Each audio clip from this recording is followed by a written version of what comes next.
Hello, good to be with you again.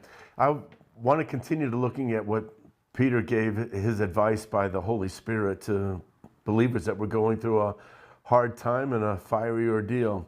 He says here in 1 Peter chapter 4 in verse 17, "For it is time for judgment to begin with the household of God."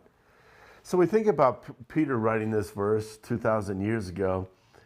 A believer might ask himself the question, why am I going through such a hard time?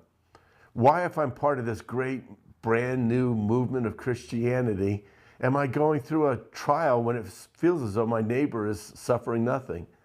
Well, Peter says that judgment begins in the household of God. In other words, God disciplines those he loves the most.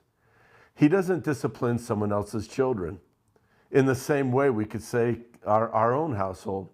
We might have to get the neighbor kid to line up if he's misbehaving on our lawn, but really, we don't feel any obligation to discipline them or to raise them. That belongs to our own house. It's the way we actually love our kids. We give them boundaries. We teach them what will be good for them and what will hurt them. If the believer asks himself the question, why God?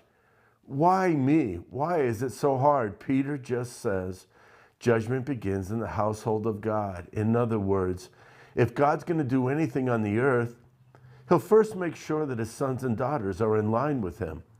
Right now, the whole globe feels as though it's reeling with a difficult season with this pandemic, and there's so much uncertainty between governments and within our government.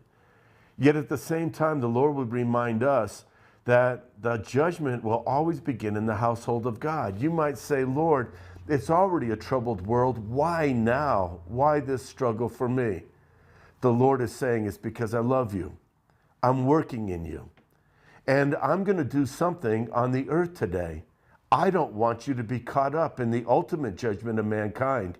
Yes, I'm correcting you right now, but it's to spare you what the world is going to go through. So today, right now, I want to receive the correction of the Lord. I want to be open to him when I'm feeling as though I have so much to care about already. Now, why this? It lets me know that I am actually a son of God. And he's saying to me, Jim, I want you to be ready to meet me face to face.